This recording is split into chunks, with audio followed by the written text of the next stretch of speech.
यह कहानी केवल एक राजा की नहीं, बल्कि देवत्व, नियति और समय के चक्र की है। यह उस मोड़ की कहानी है जहां द्वापर युग समाप्त हो रहा था और कलयुग अपने पैर पसार रहा था। महाभारत का अंतिम अंक, परीक्षित और काल का न्याय। एक राग से जन्मा राजकुमार। कुरुक्षेत्र की धरती अभी भी लहू से लाल थी। पांडव जीत तो चुके थे, लेकिन उनके महलों में सन्नाटा था। द्रोणपुत्र अश्वत्थामा ने पांडवों के 5 पुत्रों का वध कर दिया था। अंतिम प्रहार के रूप में उसने ब्रह्मास्त्र चलाया, सीधे अभिमन्यु की विधवा पत्नी उत्तरा के गर्भ पर। पांडव असहाय थे। ब्रह्मास्त्र को रोकने की शक्ति किसी में नहीं थी। तब श्री कृष्ण ने कहा, अश्वत्थामा, तेरा पाप तुझे अनंत काल तक भटकाएगा, लेकिन ये बालक जीवित रहेगा।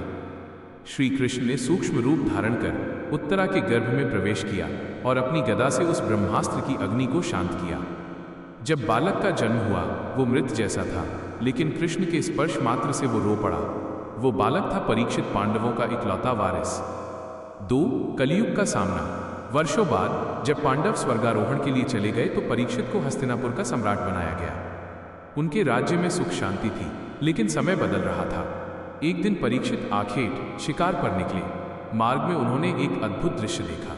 एक बैल जिसका केवल एक पैर था और एक गाय जो विलाप कर रही थी। एक काले रंग का क्रूर व्यक्ति उस बैल को डंडे से पीट रहा था। परीक्षित ने गरजकर अपनी तलवार निकाली, तारांकन, अधर्मी, मेरे राज्य में बेजुबान पशुओं पर अत्याचार, तू कौन है? वह काला व्यक्ति परीक्षित के चरणों में गिर गया। वह साक्षात कलयुग था। उसने कहा, तारांकन, हे सम्राट, द्वापर जा चुका है, अब मेरा समय है। मैं कहाँ जाऊं? राजा ने उसे रहने के लिए 5 स्थान दिए। जुआ, मदिरा, स्त्री संग, अनैतिक, हिंसा और सोना, स्वर्ण।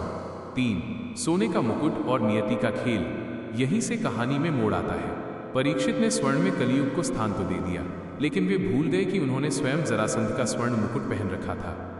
कलयुग उस मुकुट के माध्यम से राजा की बुद्धि में प्रवेश कर गया। प्यास से व्याकुल राजा शमीक ऋषि के आश्रम पहुंचे। ऋषि गहरे ध्यान में थे। कलयुग के प्रभाव में राजा को लगा कि ऋषि उनका अपमान कर रहे हैं।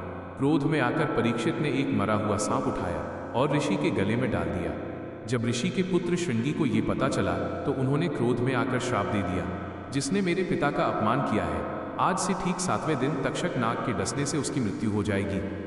4-7 दिन और मोक्ष की राह। जब परीक्षित का मोह भंग हुआ, तो वे दुखी नहीं हुए। उन्होंने राजपाट त्यागा और गंगा के तट पर जाकर बैठ गए। वे अपनी मृत्यु से डरने के बजाय यह जानना चाहते थे कि एक मरणासन्न व्यक्ति को क्या करना चाहिए। तब वहां सुखदेव जी, महर्षि व्यास के पुत्र, का आगमन हुआ।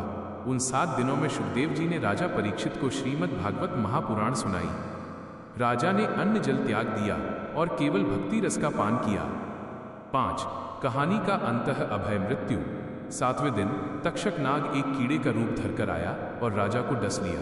राजा का शरीर भस्म हो गया, लेकिन उनकी आत्मा पहले ही परमात्मा में विलीन हो चुकी थी। उन्होंने सिद्ध कर दिया कि मृत्यु अंत नहीं, बल्कि एक नई यात्रा की शुरुआत है, यदि मन में आशा का दीपक जल रहा हो। इस कहानी से क्या सीख मिलती है? अहंकार का स्वर्ण, कलयुग वहां वास करता है जहां अधर्म की कमाई स्वर्ण होती है।